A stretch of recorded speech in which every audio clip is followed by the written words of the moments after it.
Good evening and welcome. I'll call to order the Board of Directors meeting for May 17th, 2022 for PCCS.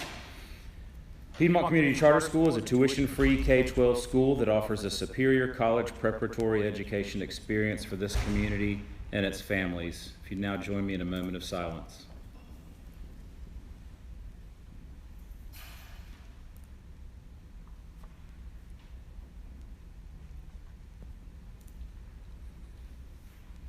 Thank you. Are there any public comments?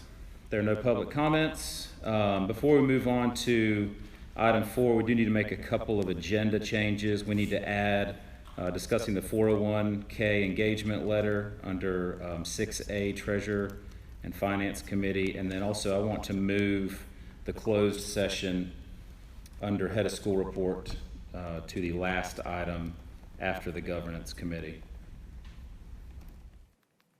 Do I hear a motion? So moved. Hear a second? Second. Motion and a second. All those in favor? Aye. All those opposed? Motion carries. Thank you. So we'll make those changes and follow that new agenda. Item 4, awards and recognition. All right, we have a lot of wonderful news to share tonight. Our staff enjoyed a wonderful Staff Appreciation Week, thanks to the PCCS PTO, who delivered lunches throughout the week, and PCCS administrators who provided breakfast and treats. We want to thank our PTO for their incredible support. We are really grateful for them. I'll give them a hand. Piedmont has been named as a top 3 finalist in the 2022 Best of Gaston Awards in the following categories: Best Charter School, Best Principal, Best Teacher, and Person of the Year. Their awards dinner is held in July, where the winners will be announced. This is an exciting recognition in our community, and we are very proud of this. Thank everybody who voted for us. Piedmont earned a 2022 National Best High Schools ranking from U.S. News and World Report. Our school performance placed us in the top 30% of both state and nationally ranked high schools, and that is something to be proud of. Great.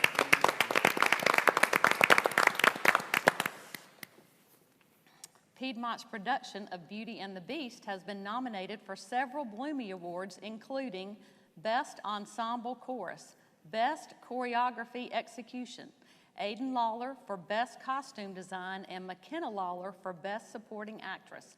This is the most Bloomie nominations Piedmont has ever received. To be nominated in the top 6 out of the 50 schools who participated is a huge honor, and we got to do it in our beautiful auditorium.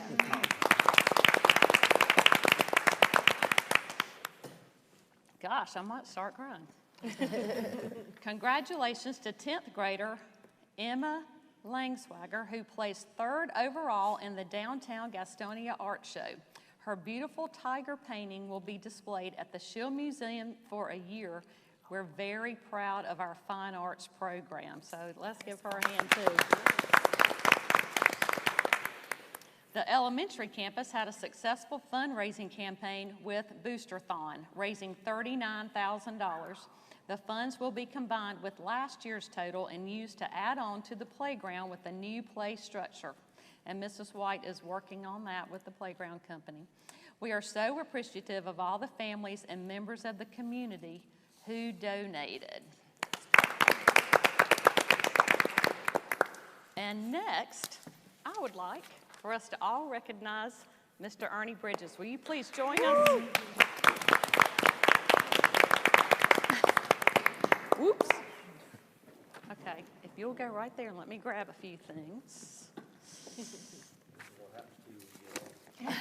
Hey, you did pretty good. I couldn't get up there. And we would like for his family to join us also. Sorry, I'm standing in front of you. You're fine. I'm blocking the camera. Yeah. Is this what happens to you when you get old? Yeah, your wife gets flowers. Oh. Said your wife gets flowers. Mother and father-in-law. Yes.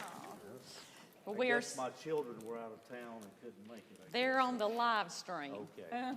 Okay. So tonight we want to recognize Ernie Bridges' 7 years of service and his lasting impact on the success of Piedmont Community Charter School. Now I'm going to cry.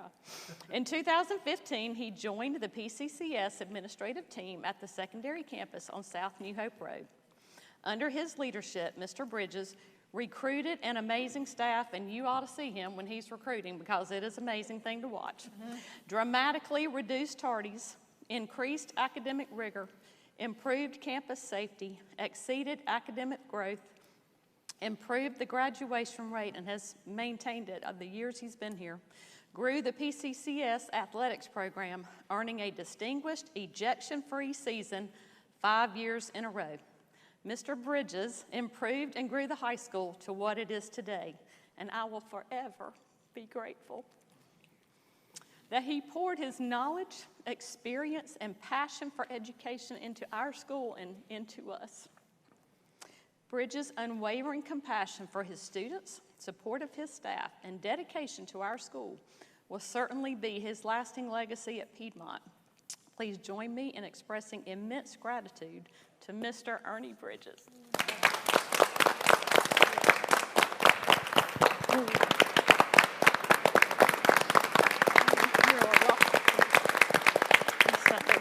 I have a gift for you. Can I do this one?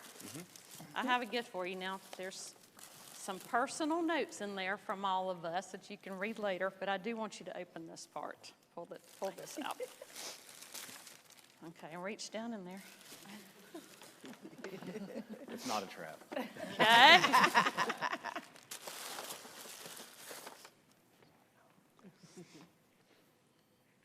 Wow, we got long jerseys. That's right.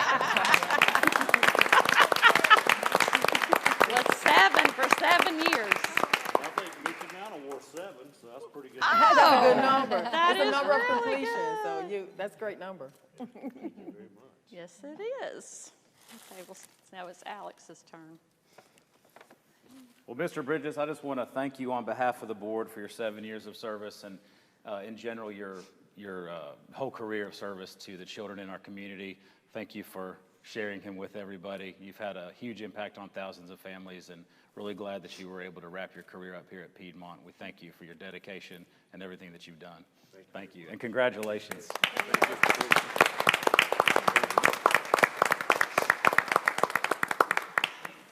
Mr. Satterfield. Mr. Bridges, I just wanted to shake your hand. You've been such a huge part of Piedmont and the expansion of the school. It really wouldn't have been done the same way and as well if you weren't here, and I really do appreciate everything you've done for everyone, particularly the focus on students. You know, you've always been about academic standards, and I know in the first year or two when you were here, the graduation rate had come down just slightly. And you took your time and counseled kids and got them over the finish line and changed their lives just like you've been doing since you started in the very beginning. And there's nobody with a bigger heart or a bigger recruiting skill. So we really appreciate it. Thank you, Mr.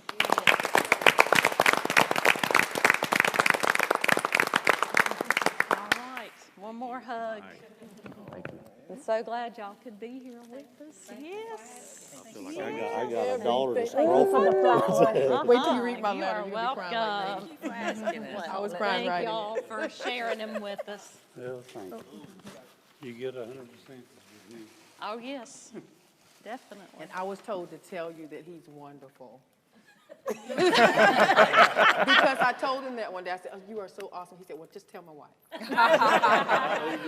Yes. Did you get a good picture? Do you want one that's posed? Yeah, let's get one good picture and then we'll. Everybody want to come around? Thank you for sharing him. Do they want us to? Everybody good. coming in, right? Just gonna have to get 2 rows, I think. Yeah. Some shorties over here like Miss Hamilton.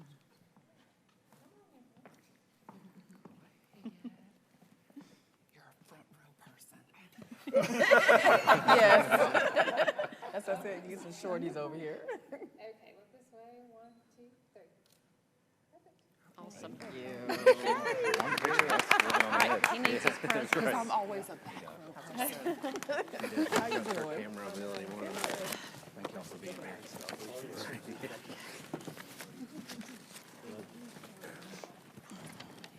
Congratulations. Thank you very much. Thank you. Love you.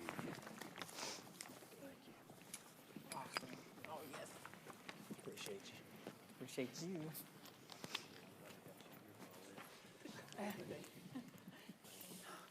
Congratulations to you. She got you. There's the gift card in one of the envelopes.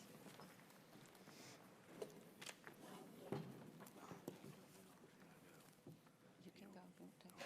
I need to be here for the closed session. No, you're good. That'd be great. I wanted to wait till about 9 o'clock when we were wrapping this thing up, Mr. Bridges, but she said we'd celebrate first. Yes, celebrate first. Okay, well, that's all I have for awards and recognitions. Great, thank you. Number 5, approval of previous minutes. Any questions or comments on the minutes from April 12th?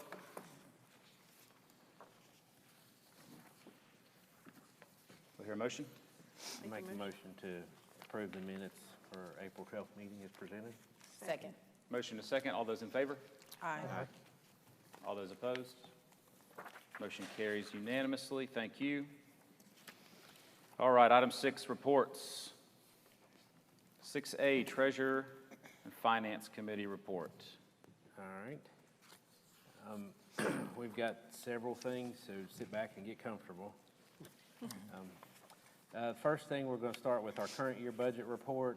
The only change, and it doesn't have to be voted on, but under the fund balance appropriations line under revenue, we added, I lost my number, $250,000 for the purchase of the, $254,530.28 for the purchase of the Marietta Street building.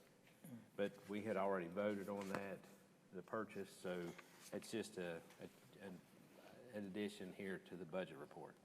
So, and that is offset, of course, by line 17 as well. So it's at a negative or a net zero impact. So we're showing a budgeted surplus, net surplus of $1,906,972.75 for the year. So, any questions on that? All right. So we'll move on to the surplus and cash report as of April 30th. Operating account had $2,930,812.44. Special funds had $14,897.85. Our investment account, unfortunately, is down to $2,419,831.31. IDA account has $103,888.33 and petty cash of $1,000 for total cash of $5,470,429.93. Our anticipated cash position, cash and investments on hand as of June 30th, 2021 was $4,804,364. Add in our current year budgeted surplus of $906,972.75. Back out fund balance appropriations of $1,104,665.28 gives us expected cash and investments on hand of June 30th, 2022 of $5,606,671.47. Again, taking out the investment account at PNC of $2,419,831.31 leaves us expected cash available June 30th, 2022 of $3,186,840.16. Any questions on that? All right. Look down at the bottom for the funds held at U.S. Bank. We'll look at the ending balance for the bond fund, which is where our monthly debt service payments goes to. Ending balance of $784,401.71. The debt service reserve fund is $1,794,029.74, and the project fund has been depleted, so it is now at zero. So total bond proceeds held by U.S. Bank, $2,578,431.45. All right. Okay, so the next report we have is the proposed budget for 2022-2023. So you've got a summary report here, and I'll just kind of go over it. I do have, if you've got questions, I've got a little bit more detail in some of my information here. This budget is based on 1,890 students. There's our projected ADM, and we have factored in a 1.5% increase in state revenue. We're hoping for a little bit more, but we didn't want to go too much. So that gives us total revenue, or total state revenue of $12,199,821.69. Our local revenue is $2,929,502.21, and total federal revenue of $1,176,256 for total revenue of $16,305,579.90. And that is slightly more than this year. Yeah, it's a slight increase for this year. Okay. Total salaries line, and this does include the raises that the teachers are getting, so it's a little bit higher. $9,338,355.98. The benefits line is actually tied to the salaries line, so it also increased. $2,302,903.06. Books and supplies, we budgeted $359,000. Technology, we've got $210,246. Equipment and leases, $112,500. Contracted student services, $573,123.80. Staff development, $75,040. Administrative services, $191,776. Insurances of $117,649. Rents and debt services of $1,791,750. Facilities expenses of $329,000. Utilities expense of $320,300. Nutrition and food, $12,000. Travel and transportation of $8,000.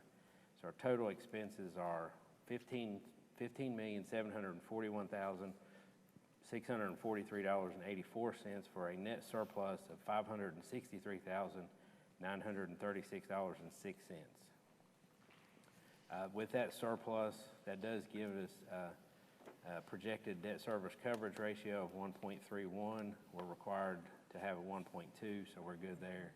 And projected days cash on hand of 143.08 days, and we're only required to have 45.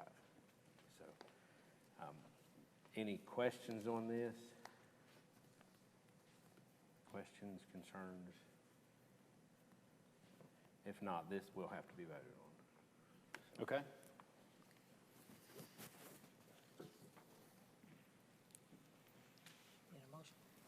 Well, I mean, do you have anything you'd like to highlight, or I don't recall any major differences from last year that needed highlighting. I think it's, looks pretty good. Right, yeah, I mean, other than the, yeah, I mean, it was all pretty clear. It was just the salaries, I think, was the biggest thing, is what, and it's only because of the, you know, there's step increases. That salaries line at this time of year sometimes is a little inflated, because if we don't have somebody hired there, we put the top salary in that position. And so it could actually be lower based on whoever we hire, but we just use the top to make sure we've got the budget numbers, so. But yeah, there wasn't anything really major that we needed to point out. I think it was pretty straightforward. So. 'Cause we went through it, was about a week ago, pretty detailed. Yep. So. Okay. Any questions? We hear a motion? I make a motion that we accept the budget proposal for next year as presented. Second. Motion and a second. All those in favor? Aye. Aye. All those opposed? Motion carries unanimously. Thank you, and thank you for all the hard work. Ms. Wilson, Yes. thank you. Everybody else who worked on it. Yes, thank you, Claire. All right, next thing, we have the audit engagement letter. You actually have two of them, but one has 401K written at the top, so we'll go to that one next, but this is for the first one. This is for our regular audit. This fee did increase from $13,500 to $16,000. I think it's on page 4. But that increase was due to, we've got federal funding, which pushed us, in our size, it pushed us into we have to do a little bit of additional work on that, so. Actually, maybe it's not on page 4. It's on the last page at the top. Okay, all top, right, yeah, this 16. one is on the last page, yeah, there it is. Yeah. So it, like I said, it is a little bit more, but, What is it? it went from, like I said, it went, right, exactly. Went from 13.5 to 16,000. So that will have to be approved. This is the same company that has done the audit for the last couple of years. We've been real happy with them, so, you know, we'd like to continue with them. Sounds good. Any questions on that? You want to do them all at once or separately? Separately, I right? think they have to be done separately, yeah. Make a motion to approve the Potter and Company audit engagement letter as presented. Second. Were there any questions? Sorry. I thought you asked that. I think did, you did. but I'm asking it. Oh, I'm sorry. Thank you. just making sure. All those in favor? Aye. All those opposed? Great. Motion carries unanimously. All right. 401K engagement letter is basically the same thing, and unfortunately, we run into the same issue because of our size and federal requirements, additional ERISA requirements. It's going from 14,000 up to 16,000. So, but again, it's the same company, and they, you know, just had additional things that have to be done. Okay. Yep, so we've got a good relationship with them. We like the way they do business. And because of our growth, we have to pay a little bit more to handle those numbers. Right. Any other questions or comments? All those in favor? Oh, no, I need to hear a motion, sorry. I'm getting ahead of myself now. Trying to make up for lost time. I make a motion to approve the 401K plan management as presented. Second. Motion to second. All those in favor? Aye. All those opposed? Motion carries unanimously. All right. And the last one that I have is the SRO contract. We contract with Gaston County for the resource officers here. And this one, there is an increase in this one, and a lot of that has to do with salaries and all, because we have to pay their salaries, so whatever, Right. you know, the county's paying them. The increase is $45,504.50. So the total contract for all three campuses is $291,239.80. And that will have to be approved. Questions or comments? We like having SROs. Yes, we do. I make a motion, we approve the SRO contract as Second. presented. Motion and a second. All those in favor? Aye. All those opposed? Motion carries unanimously. All right. And that's it. I'm done. I'm to the bottom of the stack. Thank you. Thank you. Item 6B, Head of School Report. Ms. Gillen? Good evening, board members. The first report I have for you is the compliance submission report. So for the Office of Charter Schools, in April, we had to turn in our grievance policy. So we just had to do a verification signed by the school director and the school board that we still have the same policy. So that was turned in on April 25th. The fire, OSHA, and other required health and safety inspections needed to be turned in April also, so we provided those on April 25th. School communications point of contact, this is something new they're asking for, so we had to provide school email addresses for primary point of contact, student records manager, testing coordinator, business manager, and testing coordinator, and that was done on May the 2nd. And I mean, just for your information, there is a site called Eddie that every school has to also put those contact names, titles, phone numbers, emails in, and I do that every July 1st for whoever's new after the May board meeting. Next, for the bond loan to upload to Emma, there were no requirements this past month.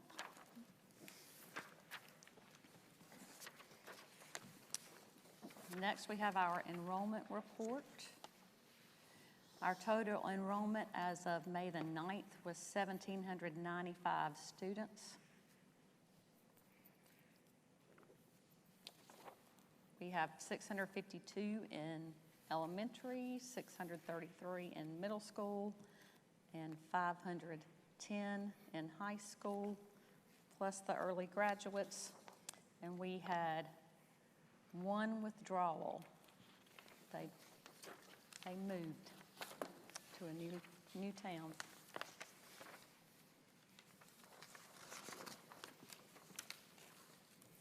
Okay, and next I have the contracts for our contracted services, pediatric hands-on therapy. We've worked with them. I've lost count of how many years. We definitely want to renew their contract. They provide us occupational therapy, speech therapy as needed if we have too much for our speech pathologist to handle by herself, and they also handle physical therapy. And I cannot tell you how wonderful this group is. We've had the same therapists consistently. They do an excellent job, build good relationships with our staff and with our students. So that needs to be approved. All right. Questions or comments?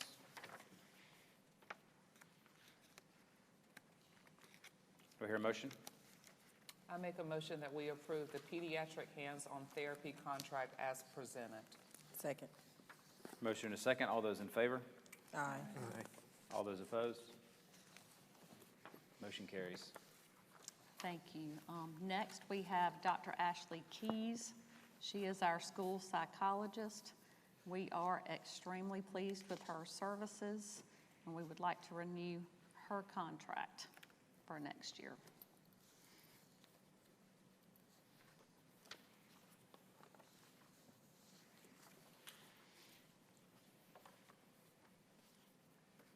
You guys know the drill at this point. I make a motion. Questions, comments? No questions. Anybody have questions? If no questions, then I make a motion that we approve the contract for Key Psychologist Services. Second. Motion and a second. All those in favor? Aye. All those opposed?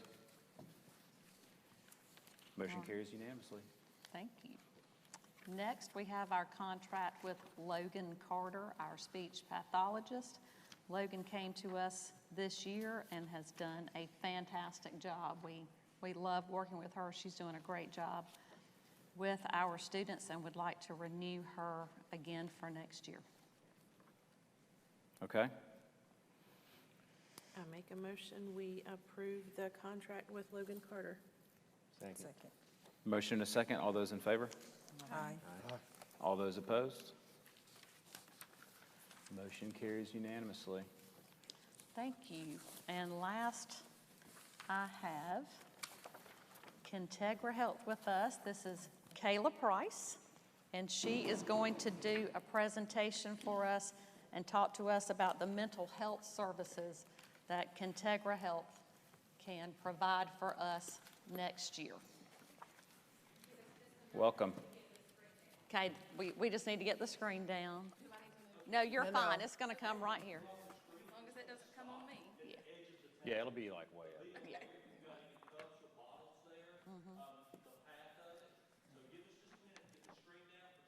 I think y'all good. Thank And you. you all have the presentation.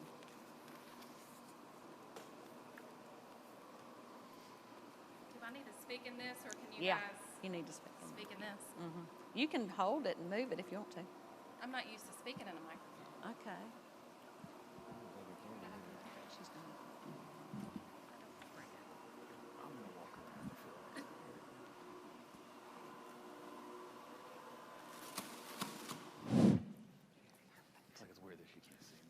All right. Can everyone hear me? Does this sound good? Yes. Well, thank you all for allowing me to be a part of your meeting tonight. My name is Kayla Price. I'm a licensed clinical mental health counselor, clinical addiction specialist, and clinical supervisor. I'm the director of school-based behavioral health services at Contegra Health. Contegra Health is actually located right across the street from, is it the elementary school? The elementary. Mhm. Yes. And I believe we have several staff members whose children attend school here as well. Yes. So I'm going to give the most brief overview I can of our services because there are, I could go on and on about it. A little bit of history about us and our school behavioral health services. We started 4 years ago in Newton Conover City Schools. We have grown to 40 schools since that time, and we'll be looking to increase that number to roughly 55 in the next year. We are located in public schools. We are located in one alternative school, an early college setting, a developmental day school, higher education at CVCC, Cleveland, or Catawba Valley Community College, as well as Cleveland Community College. We also help support a transitional living facility where the students go to a high school that we serve. We are located in Gaston County Schools. That's okay. You want me to just give you a thumbs up when it's good to scroll? We are located in Gaston County Schools, Catawba County Schools, Hickory Public Schools, Newton Conover City Schools, Davie County Schools. Next year we'll be in Lincoln County Schools, and then the two colleges that we're also providing services in. So a little bit about Contegra, and this is what really makes us different than other traditional community school-based therapy services. We are what's called a federally qualified health center. Being a federally qualified health center means that federally qualified health centers have been established by the federal government to address gaps and needs, gaps in the community for services. So if you can imagine kind of like a health department type atmosphere, we started out in primary care 25 years ago as Gaston Family Health Services. As we grew beyond Gaston County, we changed our name to Contegra Health. So our foundation was in primary care, and we have primary care clinics in 10 counties. Being a federally qualified health center means that we are governed by the federal government, so our set of rules is brought down from them, versus your school-based therapy services that are state governed.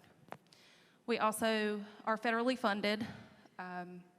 The purpose of a federally qualified health center is to address gaps in services in the community, to provide services in rural communities, to really look at the community needs and see where we need to go. Because we're a federally qualified health center, we have a different set of rules than other school-based therapy programs.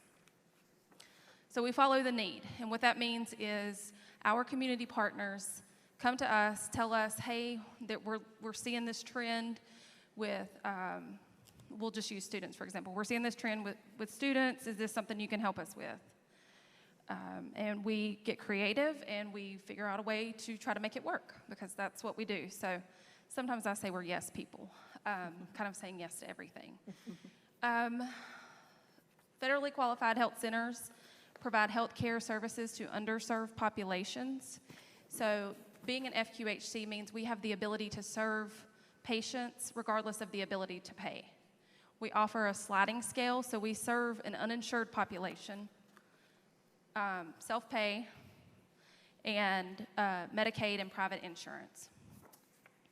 So being that we serve regardless of the ability to pay means that we cannot deny anybody whether it be in our primary care setting or behavioral health services. We cannot deny them services because they cannot pay. If they come with a piece of lint in their pocket, or if they come with $20, they are to get the same treatment. We work with them on how to make services affordable on the sliding scale, allowing them to pay as they go.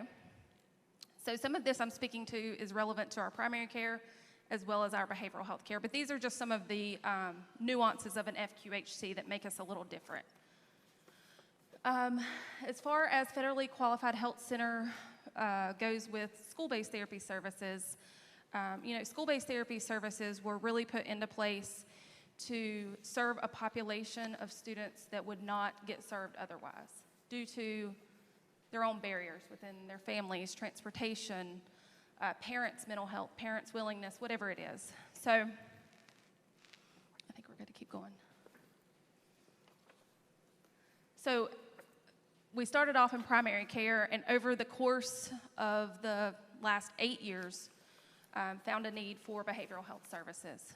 We started out embedding social workers into primary care offices where they would have a true integrated model. So let's say a patient comes and they have high blood pressure and they're actually experiencing a lot of anxiety along with this. The provider will call the social worker into the appointment, and they will make a plan of care surrounding their mental health as well.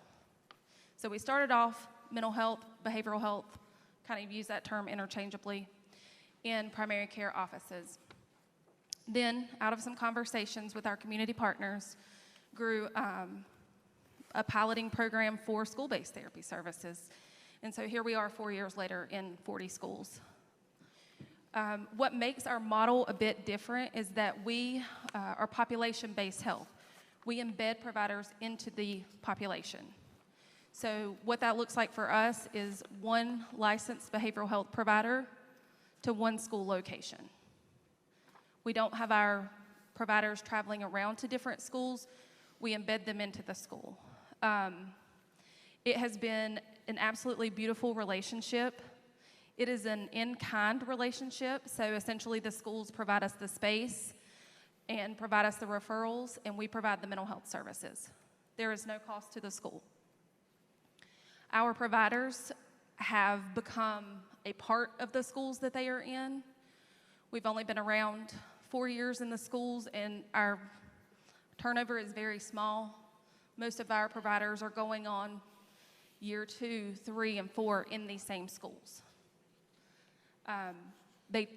They are truly embedded in the school so much that we want them to wear the school shirts. We want them to participate in activities. Many of them participate in car rider duty, things of that nature.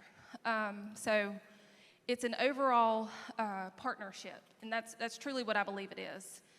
We are there primarily to serve the students with mental health services. So we bill for services by providing therapy in the school. A secondary role that we play is providing mental health crisis support. That's been something that has been huge this last year, the amount of mental health crisis that we've seen in our students.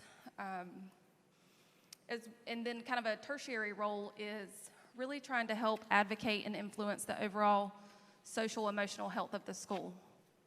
So that could look like anything from attending a grade level meeting and providing 5 minutes of mindfulness to the staff, providing training to staff, whatever it may be. We are very, we try not to be prescriptive in how our program runs because every school is completely different. I mean, just completely different. So we are driven by the school. Just the same way we're driven by needs, we're driven by the needs of the school.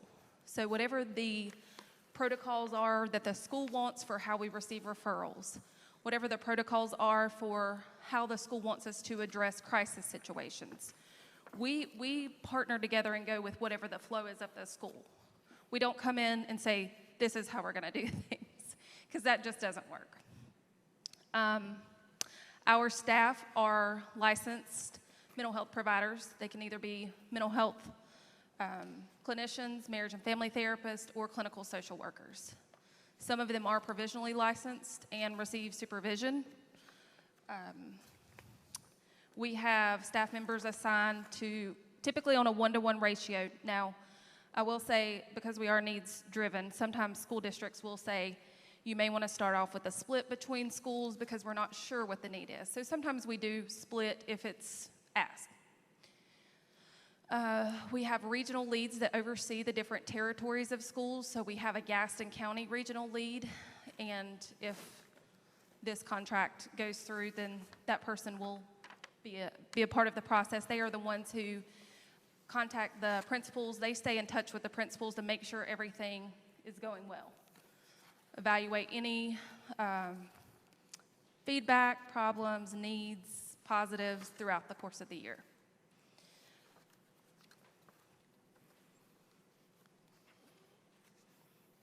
So I think I got ahead of myself. But our primary role is to provide therapy services to students, particularly students who may not be able to engage in these services outside of school. On average, we serve about 6 students a day. That varies based on the day you have. Anybody who works in a school knows that no day is the same. So no day is the same as a mental health therapist in a school either. Students needing crisis stabilization will take precedence in order of scheduling. So we were joking earlier about triaging, but because of the high volume of mental health needs with our youth right now, we have had to take a little bit of a triage stance when seeing students. Some students will come by for their second visit of the week and just want to talk. And so if we have a student that's in crisis, that will a lot of times determine how we make our scheduling. Our providers manage a caseload of students ranging from 30 to 60. Again, we are not prescriptive because it's really dependent upon the needs of the school.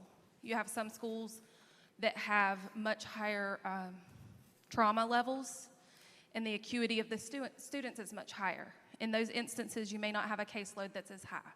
So it really is dependent upon the school. So a little bit about our partnership. The schools provide an adequate HIPAA-compliant space with the basics: desk, chair, filing cabinet, and internet access. We provide the therapeutic services, crisis support, and participation in the overall social, emotional well-being of the school. Each school's needs vary, allowing providers to create their own programmatic structure. Probably my favorite part, because having worked in a school, so I did leave that out. I have worked in a school providing school-based therapy services, and it was really a nice experience to be able to tailor my program to whatever the school needed. Referrals for services can be provided by any school staff, but it is important for us to know if there is a school-specific policy for how we want that to go. I will say the majority of our school districts prefer that services are funneled through the school counselor first. We participate in school events, activities, meetings, duties, anything that our schedule can permit. So, again, graduations, proms, anything. Our staff are Contegra employees, so they adhere to Contegra health policies and procedures. And they follow a Contegra schedule. So as much as we are a partner with the school, they don't always necessarily do everything that the school does. For example, if school starts at 7:30, we don't expect them always to be there at 7:30. So that's something to talk about, I guess, later, sure, if this goes through. But they are a Contegra Health employee. They may have meetings off-site, other responsibilities that they have to adhere to. But for the most part, they are embedded in the school full-time. We do work 12 months, so we work through the summer, through the holidays, providing virtual appointments when school is closed, or being seen at we have a counseling center here in Gastonia, so being seen at some of our other sites. I feel like I could keep talking on and on, but I want to hear what questions you guys have. That's good. All right, so we're going to raise the screen so that you can see everybody and see if we have questions.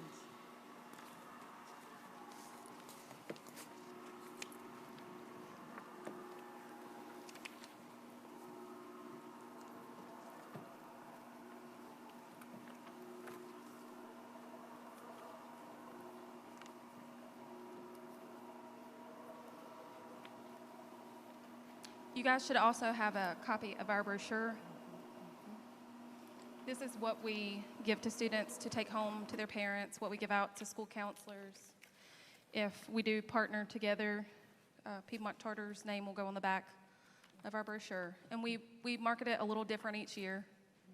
Try to make it as parent-friendly as we can.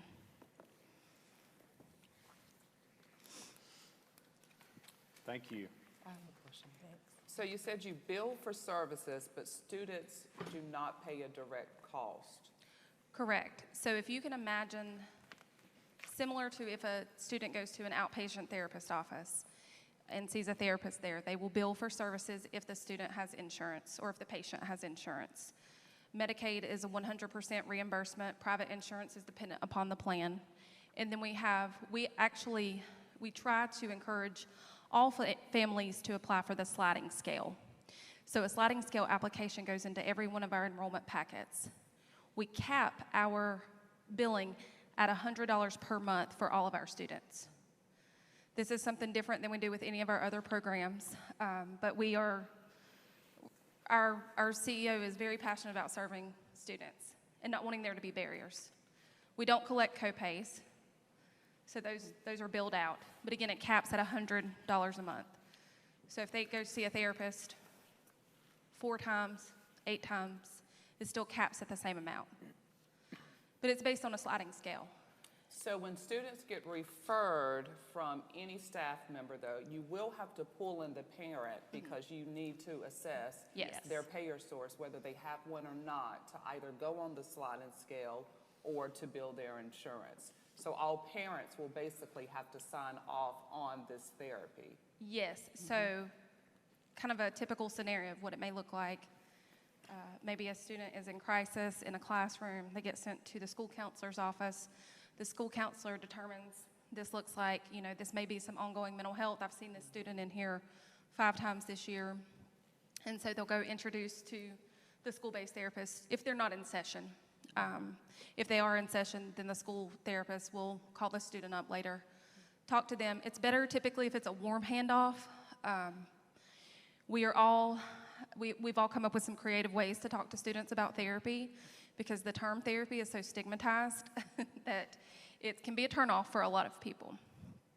So we explain to them that we're going to send information home with them.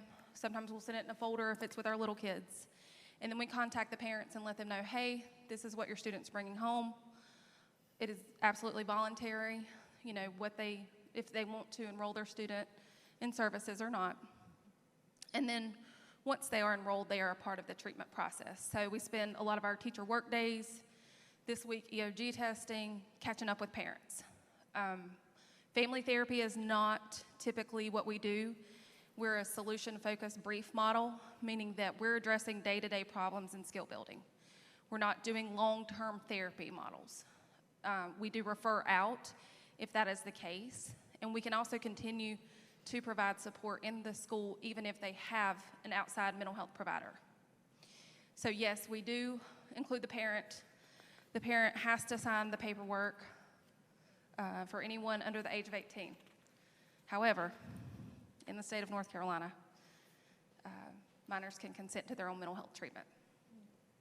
So we have a few rules around that within our own department for what that would look like.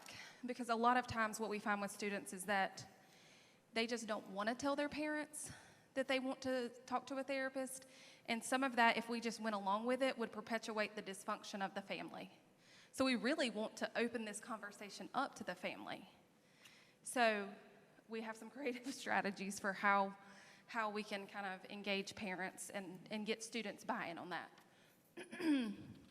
We don't call parents if a student's like, absolutely not, this is not for me. We just don't do that. The only instances where we really have someone enrolled in our services that maybe we don't have parental consent for is in the situations that it would be a danger to the student for the parents to know, typically situations of abuse. And also we have had situations where neither legal parent is present, either incarcerated or something else, and there is no legal documentation to show. I mean, once they get about 17 and can live with friends, the paperwork, doesn't always happen for legal guardianship, so. Were we looking at one staff member per campus or one for all 3 campuses? I don't know if that The goal was- is to have one for all 3. Each. If they One can at each. hire 3. Okay. We We've would like got- to have one at each campus. So let me Yeah. tell them kind of what has been going on or what we've learned this year dealing with the mental health issues. When typically, and the counselors would be involved and refer for counseling. They would make that first contact, introduce them to our Contegra mental health person, and explain that the services could be provided at the school. Parents, the providers we're using right now to refer out to, they are backed up and everybody's going on a wait list, so they're not getting services. Or if the intake was taken, 4 to 8 weeks. Holly, I don't know if you experienced more than 8 weeks. Yes, we did.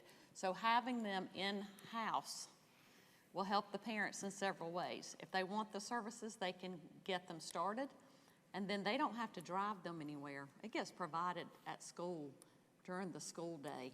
So they don't have to worry about setting appointments and getting off from work to take their children. It's really going to help our parents get the services their students need that they want them to have. Of course, if they don't want them to have it, they won't. But providing it on site, I think is the solution to truly helping our kids in a timely manner. Well, and this is the environment where they're thriving or not. I mean, this is where they're at. I think about my own child. Her teacher knows her as well as I do because she is with her teacher all of the day. She's with her teacher more than she's with me. So this is truly where students thrive. This is where they learn. This is where they grow. This is where they fall. It's also in the home, but schools raise students just like they're being raised in home. So. And there's a lot going on in schools. Yes. A lot that we don't know about. This contract is for 1 year, correct?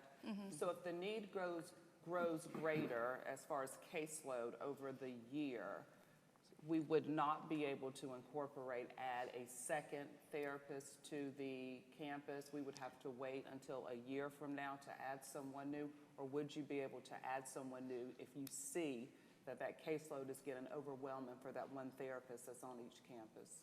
So in the contract, it does not specify this site has to have one for this year. It's pretty open to, we will provide the staff. It doesn't. You have the staff? Yes. I will say we have not put 2 providers in any schools. And part of the reason is we have more mental health needs than we have therapists available. So it's kind of like trying to spread the love. Even my highest crime-ridden high school, highest in poverty, I would love to have a second therapist there because of all the trauma, gangs. It's still, if we put a second person there, then we're taking away from another school that could just have one. So would we do it? Absolutely, we consider anything. Typically I don't say no as my first answer to anything. Being an FQHC, again, we're driven by need. So if the conversation goes well and it works out for all parties, that could absolutely happen. Sometimes the process is slower to build a caseload than what you might think. For example, you might start off the school year with 30 students that could receive services. The parental engagement's a big part of that. So if you send 30 enrollment packets home, you may get back 10 if you're lucky. I don't know how engaged the parents are at this school. It is very much school dependent. Well, then we might send out 30 and get back 20 then. Yeah. So sometimes, we don't have any way to tell how fast it'll grow. So it's just, we go into it in good faith that our mission is to help this youth, this generation that's really struggling. And it's just broken my heart, parents who haven't been able to find a therapist. Or they're having the difficulty and having to wait, and their child needs to see somebody. So this will really fill a need. I appreciate, that's what I love about Piedmont. You're always looking to fill the gaps. So I appreciate this gap being filled, absolutely. And we do have a bit of a different process because we're a federally qualified health center. That means we get up to 6 therapy sessions before we have to do an official intake. So for us, that's a win-win because you don't, now we have to have the enrollment packet, but an intake that you're speaking of is more of a gathering of history of the student, getting symptoms. It's a big picture that results in a diagnosis, a mental health diagnosis. That for us can be done over the course of sessions. We can do that by involving parents over the phone. They can come to the school virtually. However, so again, it's kind of reducing the barriers. So as much as we can get people engaged. We tag on to IEP meetings, 504 meetings. When I tell you we are in schools, we are in. That's great, thank you. Any other questions, comments? I think it's great to look at getting somebody in there, having access, and like you said, if you get used, otherwise you don't. Do we foresee any issues with providing what we need to provide? No, we've already been talking about it. I've already been talking to the directors about it, where we would put them. We could Okay. be creative too. We've worked out of, I mean, We've got some closets. therapists, that's, Yeah. so, the thing about doing therapy in schools is that you really have to be creative. Sometimes you're doing therapy in a bathroom because you can't get somebody out of the stall. So really, when I tell you we're not picky, therapy can occur in many different modalities. We want to have high expectations of how we hold up our end of the bargain. That's right. It is nice when we get a good office. Yes, I'm sure. We will do our best. I appreciate you being here, Kayla. Thank you. Anything else? Thank you. Yeah, if you guys have any further questions, she's my point of contact. Thank you. Thank you. Thank you. Thank you.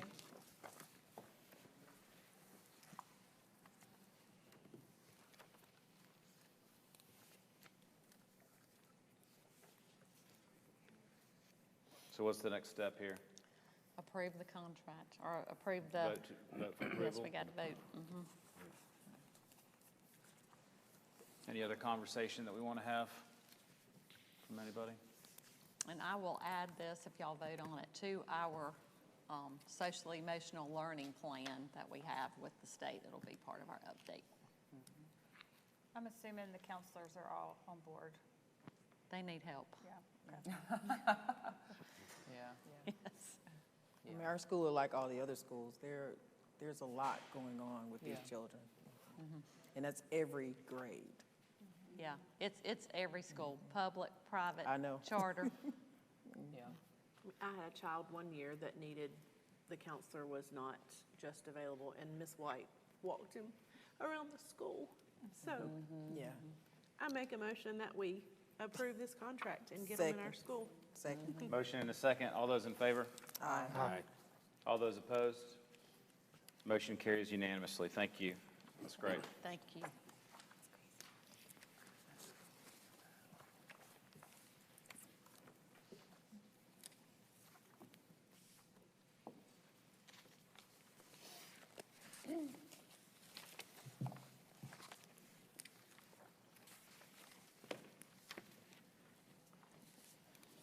I'm looking at you.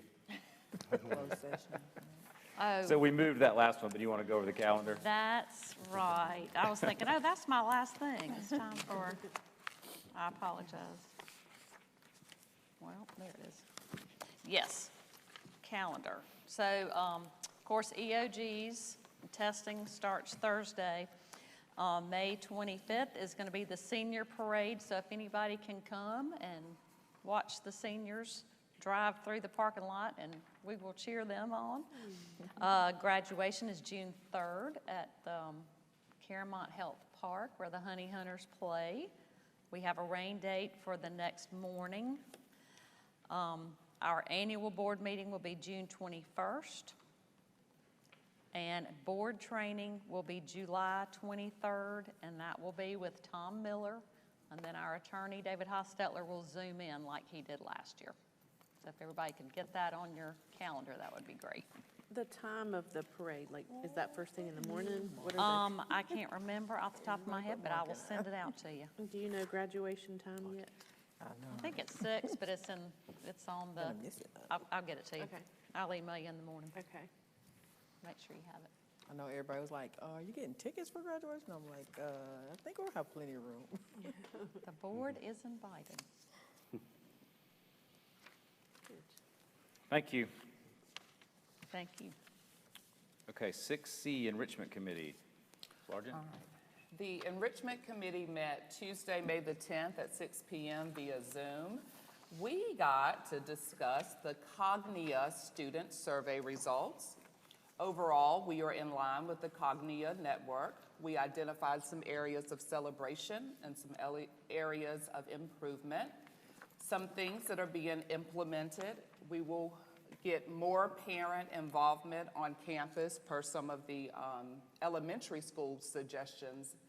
They wanted more parent involvement. Of course, we didn't have that due to the pandemic, but we plan to have more parent involvement on campus.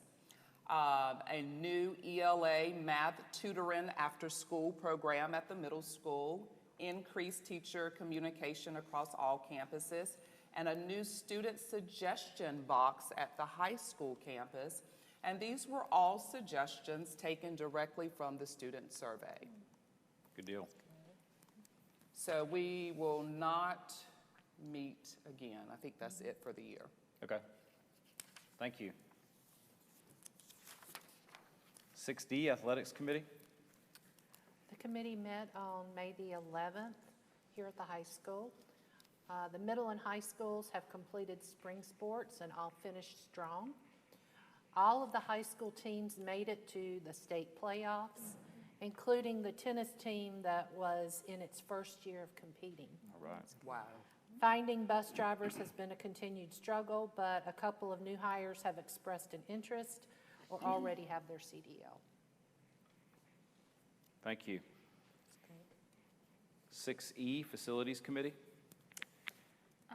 So we are excited to announce tonight that we closed on the 322 Marietta Street property.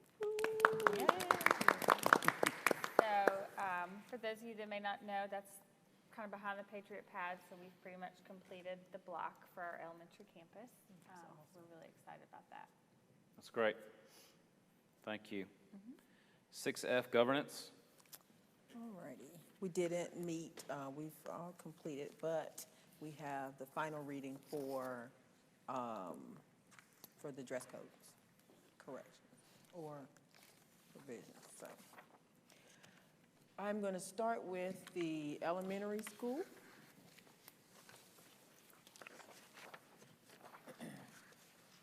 So we'll start with the proposed for 2022-2023, added it on April 13th. I'll read this top portion, which is at the top of each one, so I'll read it once. Students are expected to be in dress code upon arrival at school and stay in dress code throughout the day. Administrators and teachers reserve the right to determine the appropriateness of dress in cases not covered by the dress code. All clothing should be clean, neat, free of holes or stains, with no cut or torn necklines, hemlines, sleeves, sides, etc. Parents will be notified if the student is out of dress code. So start with tops: solid red, khaki/tan, white and navy, solid color polo shirts, solid color dress shirts with a collar, can be a button down, solid color sweaters, solid color pullover sweatshirts, solid color dresses/skirts, only if the hem falls below the fingertips when hands extend to the side. PCCS approved spirit wear may be worn in lieu of a polo shirt or dress shirt. This includes the PCCS pullover sweatshirt and t-shirts. Solid undershirts can be worn under the polo or dress shirt. No logo bigger than a 2 inch in diameter. No piping, no printing, no stripes. Items that are not from school-approved vendors or homemade items are not considered dress code. Shirts must be tucked in. The second point here is coats, jackets, cardigans, sweaters. Those are to be solid red, khaki/tan, white or navy. A jacket has a zipper and may have a hood. Students may wear a coat or jacket of their choosing to and from school. In the building, solid colored jackets, pullover sweatshirts, and cardigan sweaters are to be worn. No logo bigger than a 2 inch in diameter, no piping, no printing, no stripes. On bottoms, they should be solid color, solid khaki, navy blue or gray. Pants should be free of holes, rips, tears, embellishments, etc. Pants should be worn at waist level at all times and should not drag on the floor. Girls may wear skirts or dresses only if the hem falls below the fingertips when hands extend to the side. Pants, skirts, and shorts may not be tight or form-fitted. No jeans or jeggings. As far as shoes, socks, tights, leggings, they should be of solid color, white, solid red, white, navy, khaki/tan, black, or gray. Shoes must have enclosed toes, no sandals, no flip-flops, and no bedroom shoes, no lights on shoes. Socks or footed tights must be solid color, no patterns or stripes. Tights and leggings may be worn in approved colors, but not as pants. Can only be worn under a dress, skirt, or shorts. The hair, all students are to have well-groomed, clean hair. No unnatural hair color or accessories will be allowed. Hair should be out of the eyes at all times. And for jewelry, 1 necklace, 1 bracelet, 1 watch, 2 rings, and 2 pairs of earrings will be allowed for all students. No other visible body or facial piercings are visible tattoos. Under other, there are to be no hats, head coverings, or hoods, including bandanas, will be allowed during school hours unless required for a specific approved reason. Bandana print headbands are not allowed. Students are to be clean and free of offensive odor.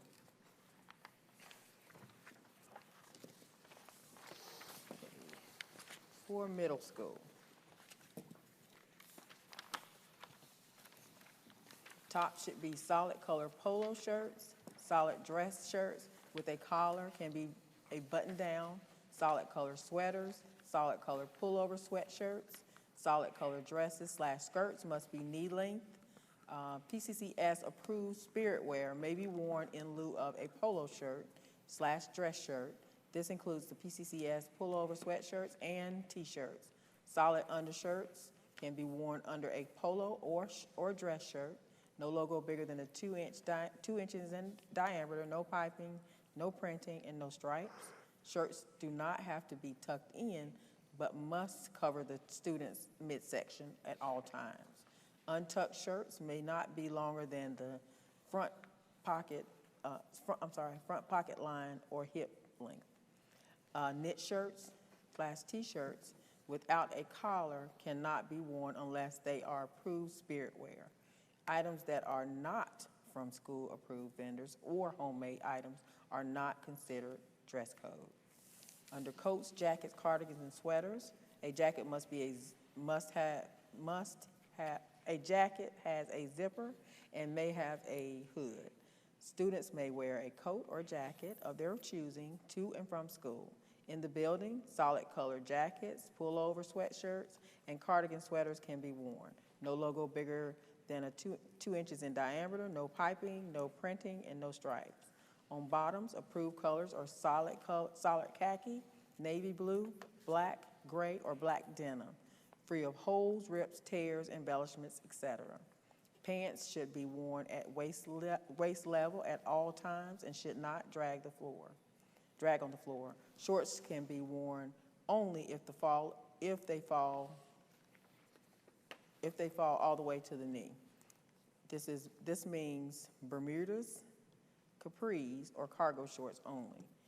Girls may wear solid color skirts or dresses only if they fall all the way to the knee. I can't get that all the way to the knee thing. Pants, skirts, or shorts, or dresses may not be tight or form-fitted. No jeans, no jeggings, no leggings, no sweat or athletic pants, no yoga pants, no gym shorts. Under shoes, socks, and tights, shoes must have enclosed toes, no sandals, no flip-flops, no bedroom shoes. Socks and footed tights must be solid color, no patterns or stripes. Under hair, all students are to have well-groomed, clean hair. No unnatural hair color or accessories will be allowed.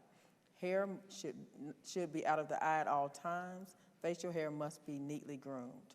Under jewelry, there's to be 1 necklace, 1 bracelet, 1 watch, 2 rings, and 2 pairs of earrings will be allowed for all students. No other visible body or facial piercings or visible tattoos will be allowed, with the exception of 1 nose piercing stud of 2 millimeter or less in diameter. Under other, there are to be no hats, head coverings, or hoods, including bandanas, will be allowed during school hours unless required for a specific approved reason. Bandana print, headbands are not allowed. Students are to be clean and free of body odor.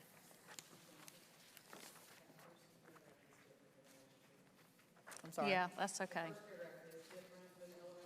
Oh, I'm sorry. Thank Let me you read for that for pointing middle that school. out. It's elementary.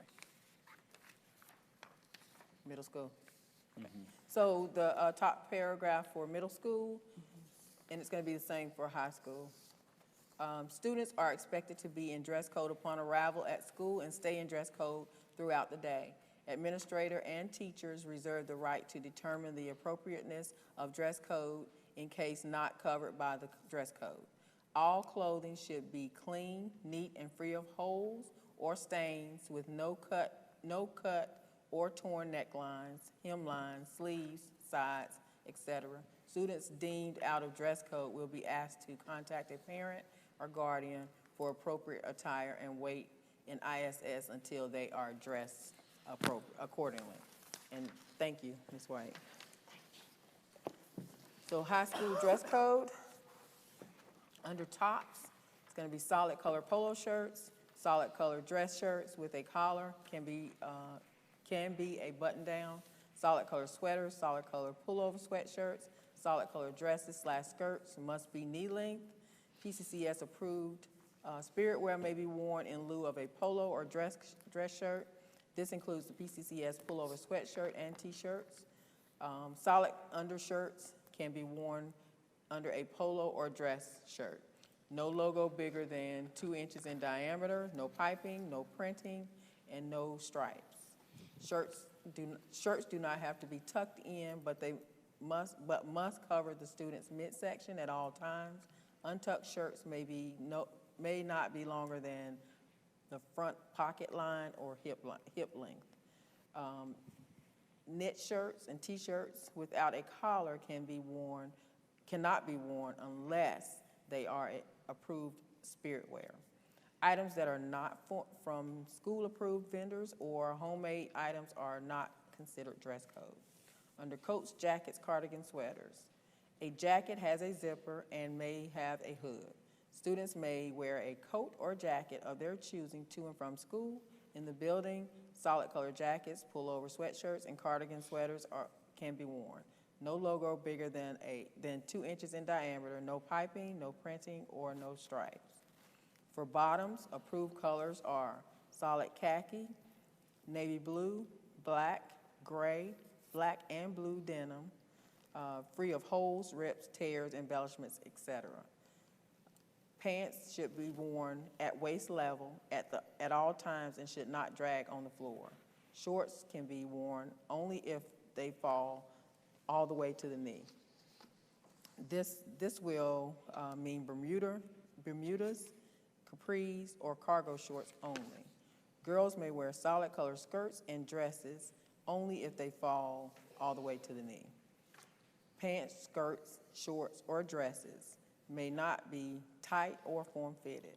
No jeggings, no leggings, no sweat or athletic pants, no yoga pants, no gym shorts. Under shoes, socks, and tights, shoes must be enclosed toes, no sandals, no flip-flops, no bedroom shoes. Socks and footed tights must be solid color, no pattern or stripes. Under hair, all students are to have well-groomed, clean hair. No unnatural hair colors or accessories will be allowed. Hair should be out of the eye at all times. Facial hair must be neatly groomed. Under jewelry, there's to be one necklace, one bracelet, one watch, two rings, and two pairs of earrings will be allowed for all students. No other visible body or facial piercings visible tattoos will be allowed, with the exception of one nose piercing stud of 2 millimeters or less. Under other, there's no hats, head coverings, or hoods, including bandanas, will be allowed during school hours unless required for a specific approved reason. Bandana print headbands are not allowed. Students are to be clean and free of offensive odor. So that concludes all 3 campuses. Any questions? I have a question. Sure. What is considered a hair accessory? You know how you have those clip-on with the color? So a colorful hair accessory, because I mean, a barrette could be considered a hair accessory. So are we clear on that?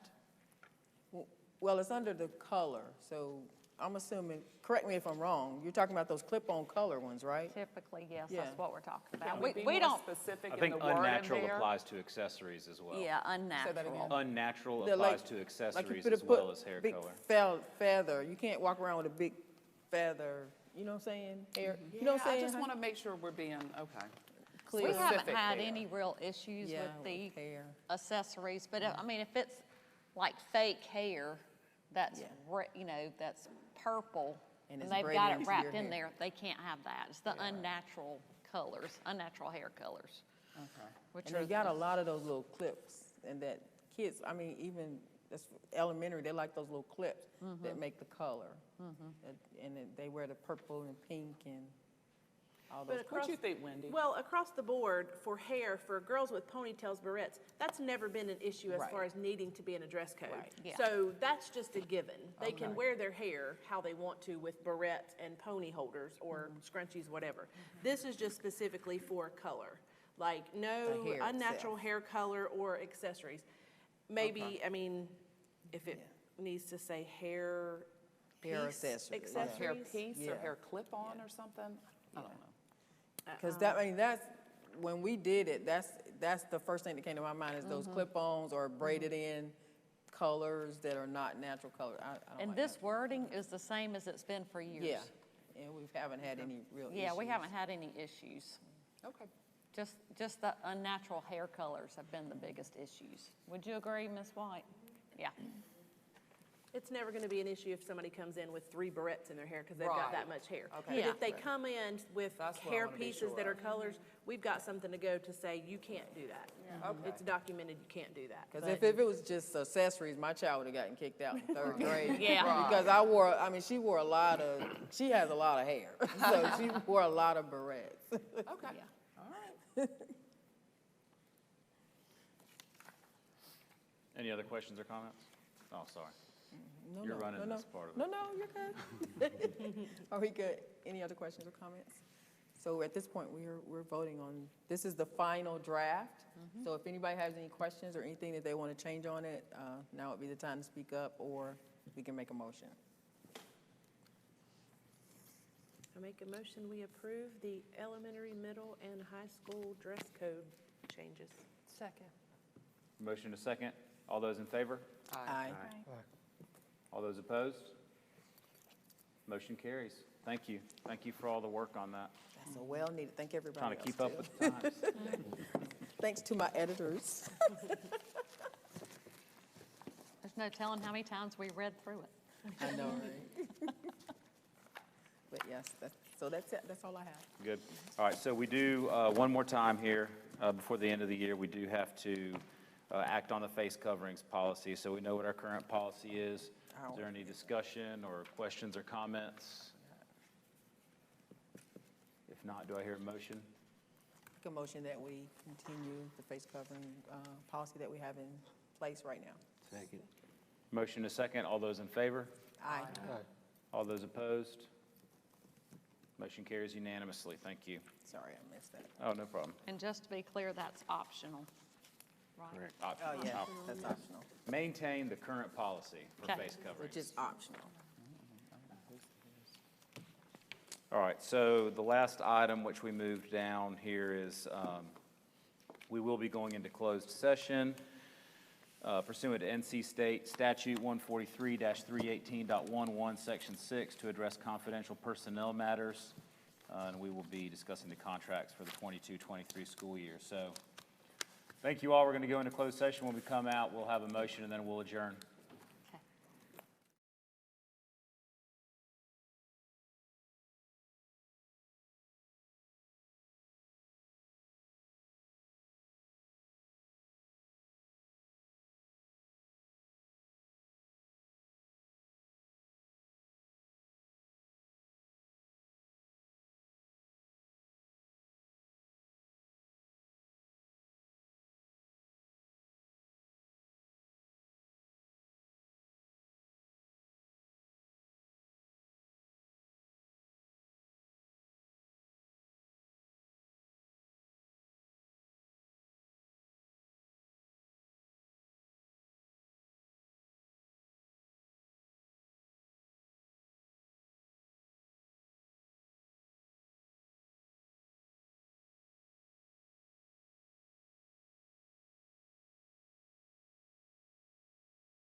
All right, we are back into open session. We had a discussion in closed session. Make a motion to approve the motion that was presented in the closed session. Motion and a second. All those in favor? Aye. All those opposed? Motion carries unanimously. Thank you. If there's no other new business, our next board meeting is on June 21st, 2022, and that will be our annual business meeting. Thanks, everyone. Thank you. We're adjourned.